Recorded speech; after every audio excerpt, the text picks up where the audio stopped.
Selanjutnya yaitu aspek-aspek perkembangan masa remaja. Yang pertama ada perkembangan dan pertumbuhan fisik pada masa remaja. Perubahan-perubahan fisik merupakan gejala primer dalam pertumbuhan remaja yang berdampak terhadap perubahan-perubahan psikologis. Pada mulanya, tanda-tanda perubahan fisik dari masa remaja terjadi dalam konteks pubertas. Baik anak laki-laki ataupun perempuan mengalami pertumbuhan yang cepat yang disebut growth spurt atau percepatan pertumbuhan, di mana terjadi perubahan dan percepatan pertumbuhan di seluruh bagian dan dimensi badan. Nah, di sini akan dijelaskan beberapa perkembangan fisik berdasarkan pendapat Elizabeth B. Hurok bahwa yang terjadi selama masa remaja mengalami perubahan pada tubuh, yaitu ada perubahan eksternal yang meliputi tinggi badan, berat badan, proporsi tubuh, organ seks, dan ciri-ciri seks sekunder. Nah, berikutnya ada perubahan internal yang meliputi sistem pencernaan, sistem peredaran darah, sistem pernafasan, sistem endokrin, dan jaringan tubuh. Yang kedua, ada perkembangan emosi pada masa remaja. Secara tradisional, masa remaja dianggap sebagai periode badai dan tekanan, suatu masa di mana ketegangan emosi meninggi sebagai akibat dari perubahan fisik dan kelenjar.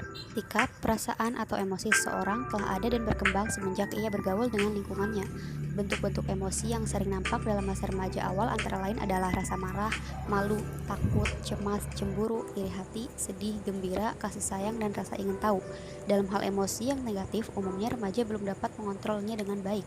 Cara-cara yang dapat ditempuh dalam usaha menemukan dan membongkar kekuatan emosi yang terpendam itu dapat dilakukan dengan cara bermain, bekerja, dan lebih baik lagi adalah dengan mengatakannya kepada seseorang yang dapat menunjukkan gambaran masalah-masalah yang dihadapi remaja yang bersangkutan.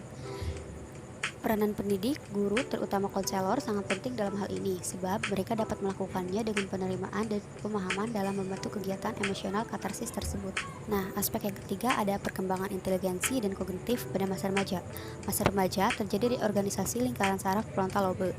Frontal lobe ini berfungsi dalam aktivitas kognitif tingkat tinggi. Perkembangan frontal lobe tersebut sangat berpengaruh terhadap kemampuan kognitif remaja, sehingga mereka dapat mengembangkan kemampuan penalaran yang memberinya suatu tingkat pertimbangan moral dan kesadaran sosial yang baru.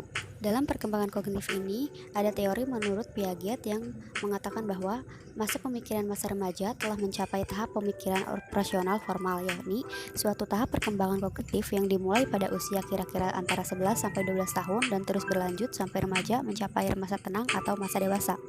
Nah, ada juga perkembangan pengambilan keputusan. Remaja adalah masa di mana terjadi peningkatan pengambilan keputusan. Dalam hal ini, mulai mengambil keputusan-keputusan tentang masa depan, memilih teman, dan lain sebagainya. Dalam hal pengambilan keputusan ini, remaja yang lebih tua ternyata lebih kompeten dibanding anak-anak. Maksudnya, apabila dibandingkan dengan remaja yang lebih tua, remaja yang lebih muda mempunyai kemampuan yang kurang dalam keterampilan mengambil keputusan. Ada juga perkembangan kognisi sosial menurut Dasai dan Kenny. Yang dimaksud dengan kognisi sosial adalah kemampuan untuk berpikir secara kritis mengenai isu-isu dalam hubungan interpersonal yang berkembang dalam usia dan sejalan dengan pengalaman, serta berguna untuk memahami orang lain dan menentukan bagaimana melakukan interaksi dengan mereka. Nah, ada aspek yang keempat, yaitu perkembangan sosial remaja.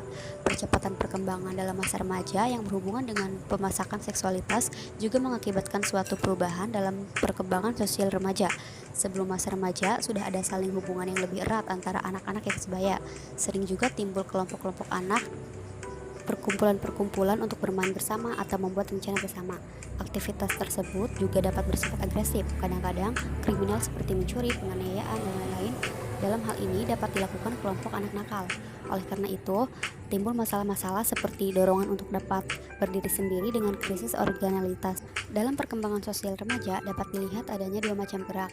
Satu yaitu memisahkan diri dari orang tua, dan yang lain adalah menuju ke arah teman-teman sebaya. Dua macam arah gerak ini tidak merupakan dua hal yang berturutan, meskipun yang satu dapat terkait pada yang lain.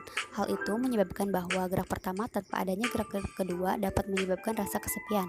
Nah, ada juga masalah pada konformitas kelompok remaja. Dalam kelompok dengan kohesi yang kuat, berkembanglah suatu iklim kelompok dan norma-norma kelompok tertentu. Ewart menyebutnya sebagai pemberian norma tingkah laku oleh pemimpin dalam kelompok itu. Juga meskipun norma-norma tersebut tidak merupakan norma-norma yang buruk, namun terdapat bahaya bagi pembentukan identitas remaja. Dia akan lebih mementingkan peranannya sebagai anggota kelompok daripada mengembangkan pola norma diri sendiri. Moral kelompok tadi dapat berbeda sekali dengan moral yang dibawa remaja dari keluarga yang sudah lebih dihayatinya karena sudah sejak kecil diajarkan oleh orang tua. Masalah selanjutnya itu remaja dalam waktu luang. Krisis originalitas remaja nampak paling jelas pada waktu luang yang sering disebut sebagai waktu pribadi orang remaja itu sendiri. Pengisian waktu luang dengan baik dengan cara yang sesuai dengan umur remaja masih merupakan masalah bagi kebanyakan remaja. Fungsi kognitif dan sosial yang terjadi dalam perkembangan remaja mempunyai pengaruh yang besar terhadap relasi orang tua remaja. Orang tua tidak dipandang sebagai otoritas yang serba tahu secara optimal, mengembangkan pandangan-pandangan yang lebih matang dan realistis dari orang tua mereka. Nah, masalah selanjutnya ada seksualitas. Salah satu kehidupan yang sangat menonjol adalah terjadinya peningkatan minat dan motivasi terhadap seksualitas. Dorongan seksualitas remaja itu sangat tinggi dari dorongan seksualitas orang dewasa. Untuk melepaskan diri dari dorongan seksualitas tersebut, remaja berusaha mengekspresikan dorongan seksualnya dengan berbagai bentuk tingkah laku seksual, mulai dari melaksanakan aktivitas berpacaran, berkencan, dan lain-lain. Meskipun seksualitas merupakan bagian normal dari perkembangan, tapi perilaku seksual tersebut disertai resiko-resiko yang tidak hanya ditanggung oleh remaja, tapi juga orang tua. Nah, masalah yang terakhir, perkembangan proaktivitas. Makna pertama yang terkandung dalam proaktivitas adalah kebebasan memilih. Menurut Convey, dalam kebebasan memilih terkandung unsur-unsur sebagai berikut. Yang pertama ada self-awareness atau kesadaran diri. Yang kedua ada imagination atau imajinasi. Yang ketiga ada conscience atau kata hati. Dan yang terakhir ada independent will atau kehendak bebas.